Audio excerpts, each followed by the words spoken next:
Everybody, my name is Jennifer Miller. I'm from Johnson City. I drove down here from Johnson City today. I work as a crisis counselor in an acute care psychiatric hospital. So what we deal with is just the tip of the iceberg, and but on a personal level, I lost my nephew Jared Lyons on Mother's Day. 2013. He had been clean for 90 days, and he went out one night, as often happens, and didn't realize that his tolerance was gone, and he used what he typically would use, and it killed him. He didn't die instantly. He was alive all night long, but everyone that was with him was scared to death to do anything. So the ultimate outcome was that we lost him. He was 25 years old. He was a wonderful, wonderful guy. His mother wanted to come with me, but she just couldn't yet. I have a son who's 27. He and Jared were very good friends, and they grew up together and they used together. And my son has been in recovery, praise God, since February of this year, but he was on a very, very dangerous path for 5 years. He's an IV opiate user. And this is not a kid that, that you would have expected this of. He was a 4.0 in high school. He got the most prestigious scholarship that ETSU offers. It's called the Rome Scholars Leadership Program. He was a star athlete. He was a scholar. But when he took his first opiate, he fell in love. He said that it made him feel like super server. He was serving at a restaurant, and that began a downhill slide till eventually he was injecting. And he's been in jail a few times. He lost his scholarship. He doesn't have a license anymore. But he's pulling himself back up, and that's the important thing. I guess what I wanted to say tonight is to anybody that's out there struggling is you can do it. It can happen. To those of you who have lost people, I understand that gut-wrenching fear that you feel every day of your life, and I understand on some level, losing someone, because we lost Jared. At the hospital where I work, you would think that we would see mostly straight, mental illness type things, but probably 7 to 8 out of every 10 patients that I do an assessment on are coming to us for help because they're addicted, and it's usually to opiates. I see very little of any other drug, occasionally meth, but it's usually opiates. And it breaks my heart because we don't have a whole lot to offer those people. Insurance doesn't pay for treatment for the most part. Sometimes we can get them into a 28-day program, but as I'm sure everyone here is aware, if you're aware of this problem, 28 days is nothing. 28 days it's a start, but it's not gonna, it's not a 3-day detox and see you later, and it's not 28 days in a rehab, go on with your life. It just doesn't work that way. So I hope that you'll take away from this event for our kids. These are our families. It touches all of our lives. It's a tragedy, and we need to rise up and stop being ashamed and scared, obviously. But anyway, thank you for letting me speak. And just if you're struggling, keep trying. Keep trying. If you're with someone that overdoses, don't run away. Don't just stay. Don't be scared. Call 911. Tennessee does not publicize it, but we do have a Good Samaritan law, a Good Sam law that protects you. Jared would be alive today if there had been naloxone, if there had been the Good Samaritan law. I firmly believe. Well, he might not be alive today. I can't say that, but he would have lived another day. Let me put it that way. He might have gone on to. So just do what you can for the people around you. Don't shun your relatives and your friends that are struggling. They're just like you, and haven't ruined their lives. It just takes over. And but there's hope. That as part of the remembrance part of tonight's event.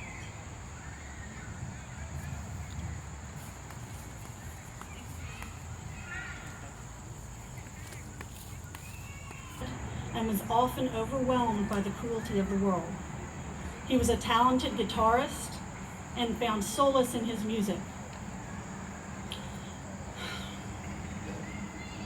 Henry adored his family and was a loyal friend and took people at their word.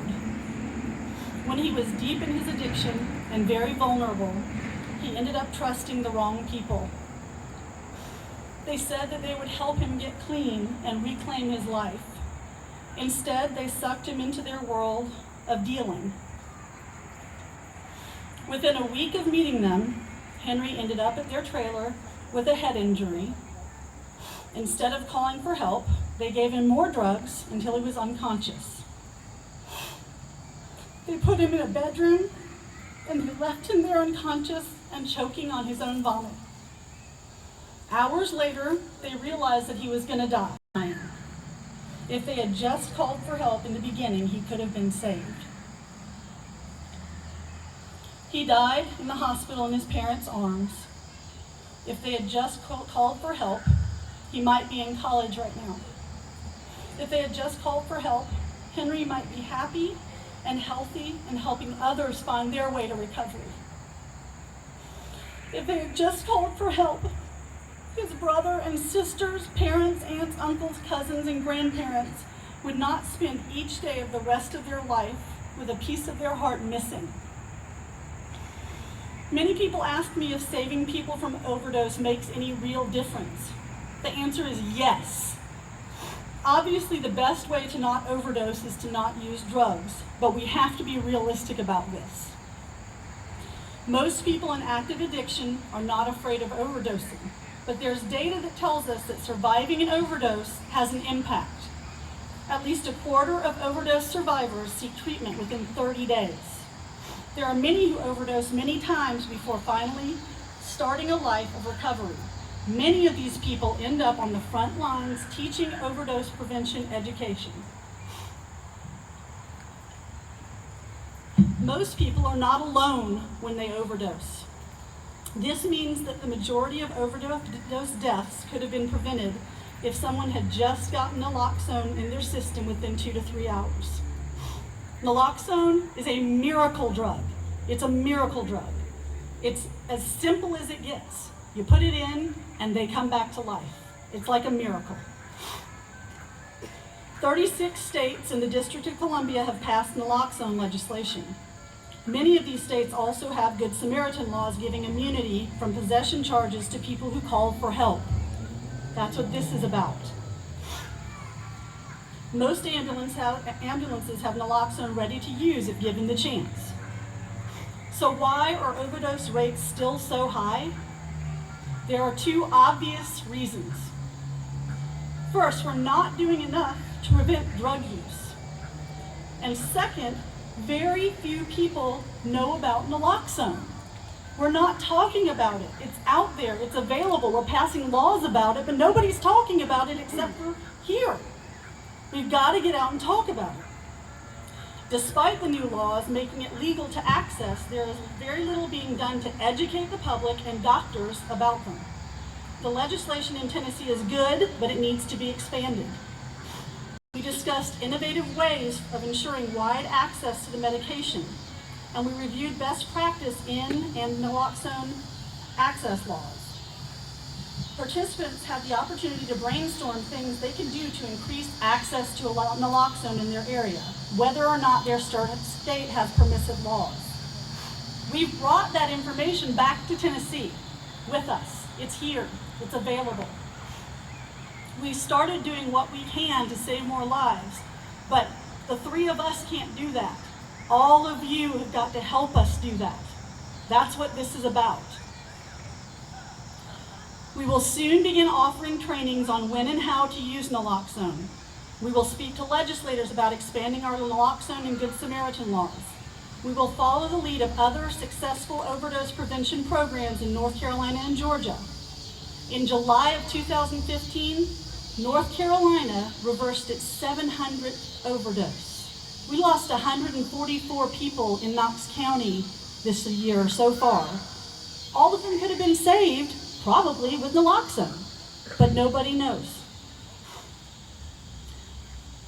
I will close by reminding everyone that addiction does not discriminate.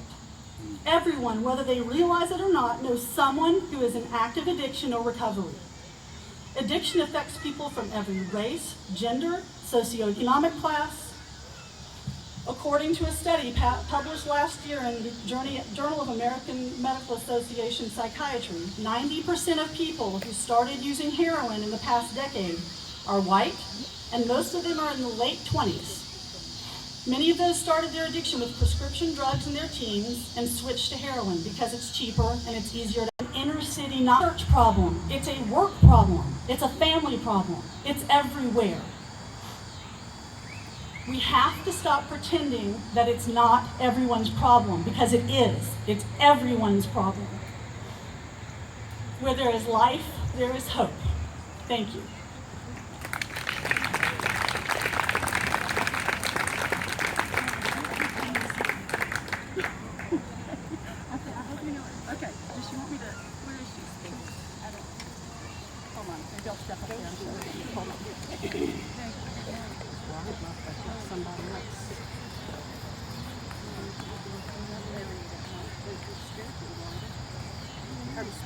Okay, I didn't know that Nancy had this stuff to show, so I'm going to show you really quickly, and then you can come to my table, I guess, and see it in person if you want to. If you're interested in coming to one of our trainings, you can go to the website for Tennessee Overdose, not the website, but the Facebook page.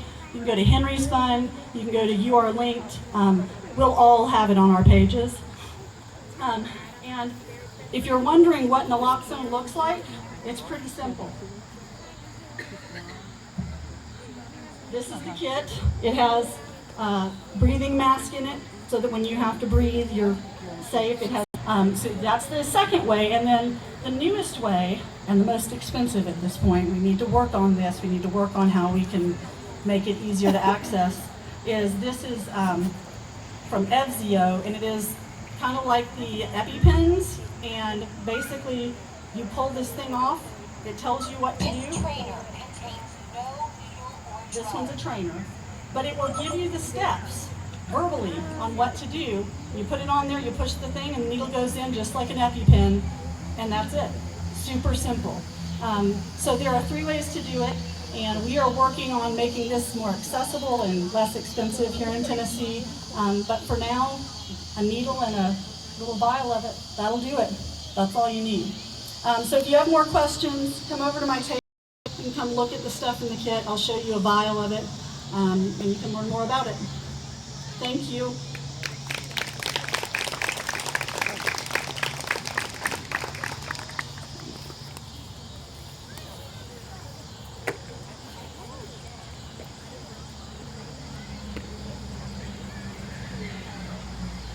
My name is Sheila Wheeler, Emily and Tyler, and great-grandchild Kenyon.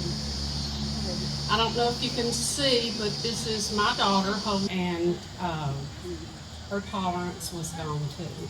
So-called friend is much more than a snort. The drugs that they take. Have your child tested around 17, 18. And I had no problems with my daughter in school. She was popular. She was Miss East Tennessee. Just, you know, my world, my only child. And then she was plagued with the almighty Oxycontin. When she was younger, 19, the psychiatrist put her on Xanax and Depakote.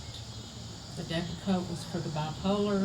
Okay, so she gets addicted the first time in rehab.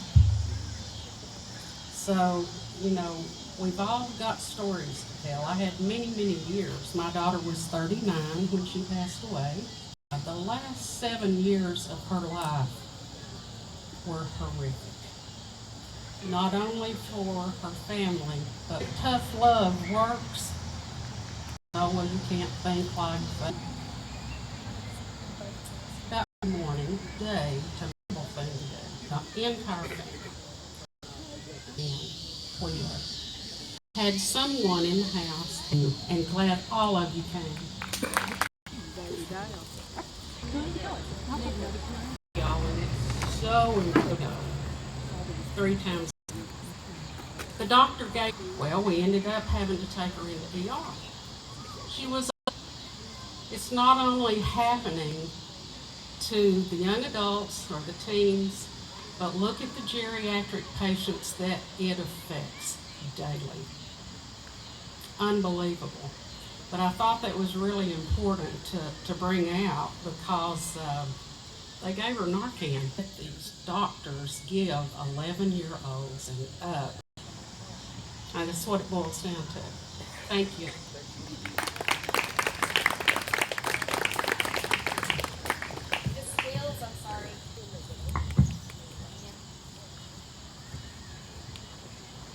Okay, so I know this is a sad, somber kind of event in a way, but at the same time, I want people to realize that there's hope in this. At least I feel like there's hope, especially with the idea that there is naloxone, Narcan, and that we are trying to spread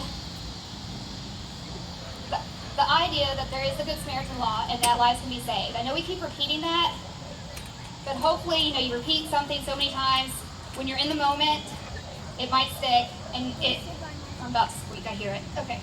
And a life will be saved. Another aspect of hope in this has brought this group of people right here together that wasn't together for about 15 years. I'm not gonna cry. We call ourselves Taygan's team after Taygan Towe, who was at one point, and I think now again, our best friend from gymnastics. We were all part of a gymnastics team. Lisa, you get up here too. We're our coach. Yes. Here's Lisa, who was our coach back then when we were little bitty. And all these years later, Taygan has reunited us. Maybe not under the best of circumstances, but she has reunited us, and it's like we haven't been apart ever. Ever. And in a matter of about 2.5, maybe 3 weeks, and with the help of all the other organizations that are here, this event has come together. And to me, and that's the hope that I see that has come from something so sad. And I hope that everybody here can see that and can agree with me. We have Anna Claire and Amy and Taygan's mom, Donna, who's amazing. And I'm Julie and Daniella and our lovely coach, Lisa. And we've each, okay, no, that's the cord. And we've each come here today and played and worked so hard, and we are so grateful that you have lost and to try to help us not lose anybody else.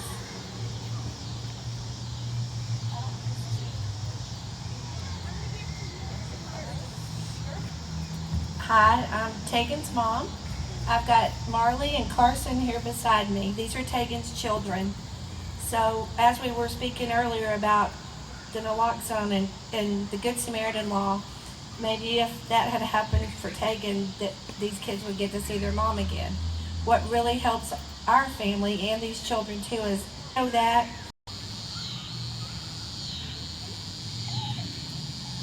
I'm AC and I'm addict. So this really hit home with me because I am an addict and I've been in recovery for almost 4 years now. Taygan was one of my best friends growing up. She was family. Donna was like my second mom. With the little time that we had to prepare for this event, we still had a good turnout. And it just shows that our community does care about overdoses and wants to do better. We want to learn. We want to educate more people. People don't have to die or overdoses anymore.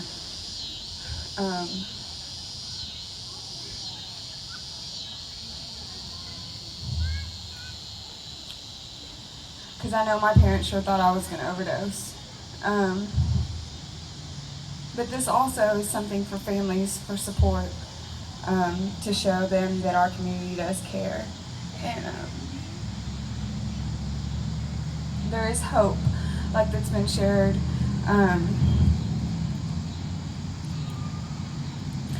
People can stay clean. We do stay clean. Sometimes it takes more for others. But let's not let them die. Shame to say, it's really cool to be here with my old teammates and the old team moms that we grew up with, and they were all our moms. And I know Taygan's watching down right now, and she helped get this pulled together because God and Taygan and our and bigger. So thank you guys for coming out, and I think some other people are going to come up. Rather remember the good that's come from it for me, like the hope I've got to really try to help others. That's what inspired me. My job is I'm a counselor at a treatment center. And when I first got clean, I kind of wanted to do that, but after I lost my mom, and at first it was really out of anger towards addiction that really made me want to step in and do something to help. Another thing for me was I sat and watched my mom struggle her whole life. I've seen her go to halfway houses and treatment centers. I went to AA and NA meetings with her, and she continued she struggled so much. I didn't understand why me and my brother can go decide we want to get clean and do it, but she struggled her whole life. And the main thing I've learned from it is never to give up on it, and I think that was a part of it. We're making strides, I think, in society as a whole, understanding addiction better, and it helps with that side of it. And then it becomes like an expected thing, because it's happened in our family a lot, with uncles, a lot. It's not okay to just expect that's going to happen, and that's where I was at, and it's what did happen. But there was nobody there that believed in her and had faith that she could do something different with her life. And she eventually quit trying to do something different. And that's the main thing I want to get out there is that there's hope for anybody. You know, it don't matter how many times somebody's tried and failed. If they keep trying, eventually everybody will get it. But it helps to have people believing in them. But, it took somebody with more experience to tell me, pointed out that what I need to do is realize that she wanted me to be clean. She would text me and call me from time to time and say how proud of me she was. And they told me that the best thing that I can do is keep myself clean, keep myself alive, and help other people, and maybe, get the word out about this product so it won't happen to somebody else's mother. But, I came a long way with my grief, and at first it was anger, and now. I feel like that's so wonderful when I can go through this experience and somebody else knows I've been through it and stay clean through it, and then I get to help somebody else stay clean through it. Thank you everybody for being here, and thank y'all for letting us speak for prayer.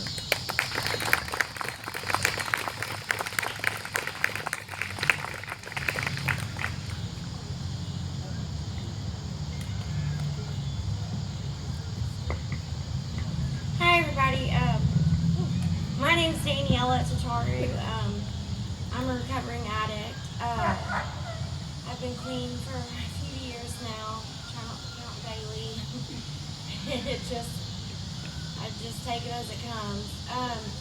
We have been, I don't know if you know, my family and I, we own Tataru's Gymnastics, tumbling and cheerleading. It's off of Level Road. I don't know if you know where Cotton Eye Joe's is or anything, but it's on the same road as that. We have decided to make it a sober gym. There's places that you can go, maybe open up a sober bar. It's nice to be able to go somewhere and know that you're not, you don't feel like you have to drink to be able to have fun, or you don't have to be under the influence to have fun and listen to good music, or you can go to a gymnastics center and jump around and play and have a good time and be 12 years old again. I'm going on 30 now, and I coach at the gym, and I don't work. I go to work every day and play. And it's really nice to be able to go there and have fun and be able to do it sober. I used to not ever feel like I was able to do that. But yeah, if any of you all ever want to come, you're more than welcome. Come have a good time, be 12 again, bring your kids. We consider it a sober place to come to. Feel safe, it's a Christian place. You're more than welcome to. Like I said, my name is Daniella Tataru. My mom, that's Cindy Tataru right over there. She'll do a toe touch for you. But yeah, all of us, we've been one big happy family. You know, gymnastics all of our lives, cheerleading. I mean, that's been our family. The closest people that I've ever been to has been my gymnastics family. And here's Miss Nancy. So I'm Nancy Daniels. I'm one of Daniella's moms, but the biological mom of Anna Claire. And I just wanted y'all to leave with some hope that there are other communities that are doing things to support their families that we are not doing. There's in Rhode Island, they passed their law. What? Closer. I know it echoes too much though. They passed their naloxone law 2 months ago. They already have thousands of kits going out through the state. We passed ours 14 months ago and no one even knows we have the law. And so we need people to start speaking up and asking, why is that happening? Why do we pass a law and we don't tell anybody about it?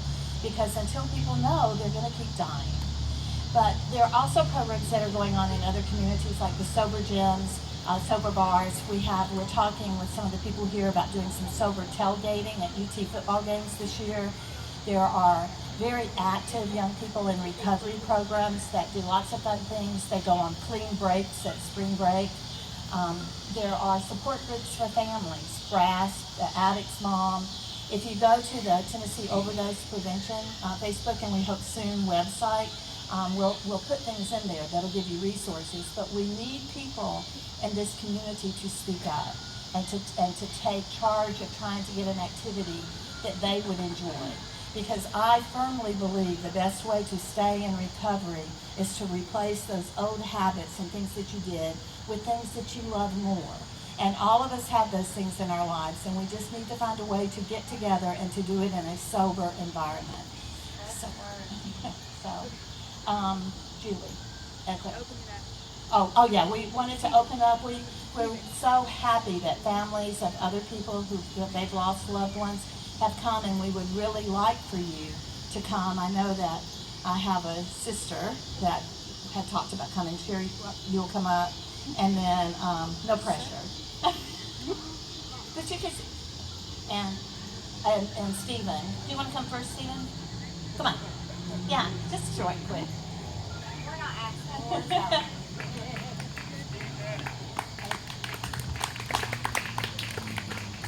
I'm Steven, and I'm a grateful recovering addict.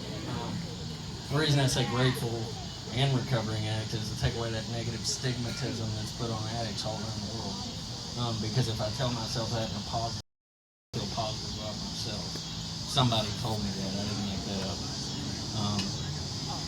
So growing up, my parents did drugs. I was away at college. My mother was in the hospital, and I got a phone call from my brother saying I needed to get home. And I said, home to the hospital or home? He said, home. Dad died. So I come home and find my dad dead from an overdose. I have to run about 30 miles to the next town where my mother is in the hospital. And I find out once I get there, considering I'm the next of kin, that my mother was in the hospital for an overdose. So, needless to say, I experienced overdose at a young age. So, in order to deal with that, I used drugs and coke. Used drugs with my mother. And I'll tell you, somebody said something about overdose has its effects.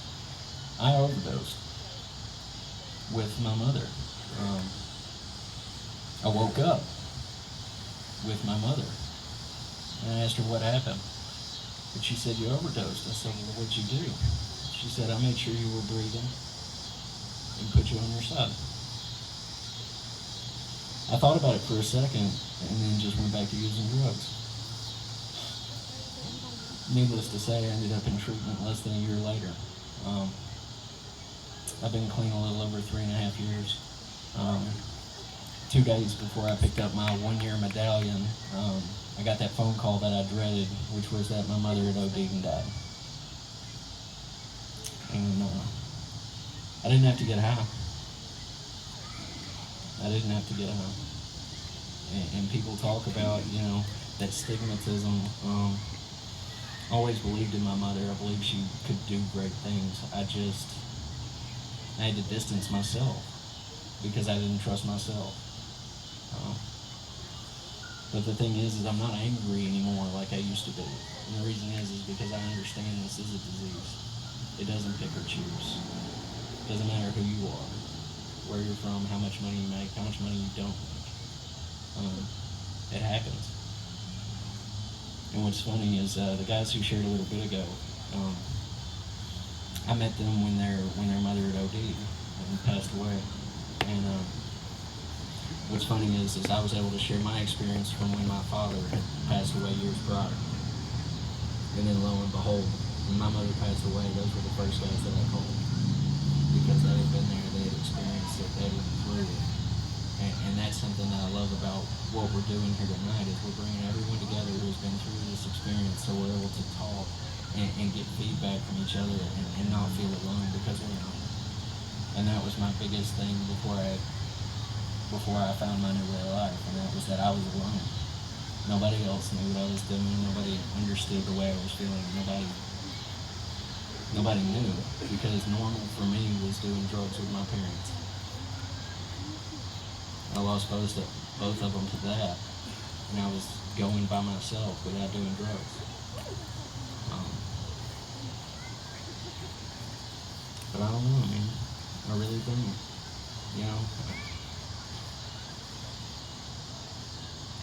I lost both my parents to this, and the only thing I can do is try and help someone not go down the same path they did, as long as the same path I did. And I didn't want to talk about this, and the reason I didn't is because it brings up all those feelings of insecurity, pain, fear. I want you guys to think I'm normal, that I didn't grow up in that type of environment. But the thing is I had to share this for me, because if I didn't tell somebody about it, it's going to eat away at me. It's been eating away at me ever since I got clean. It's been eating away at me ever since. And if y'all don't believe,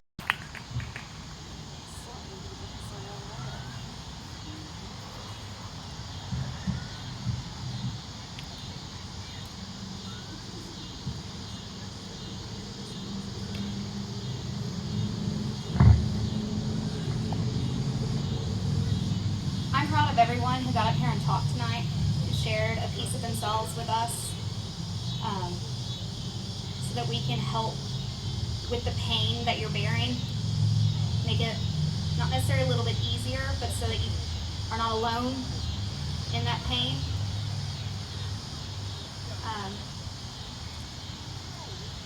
Right now we're going to transition to the candlelight part of our service or event. If everybody could kind of move in a little bit closer.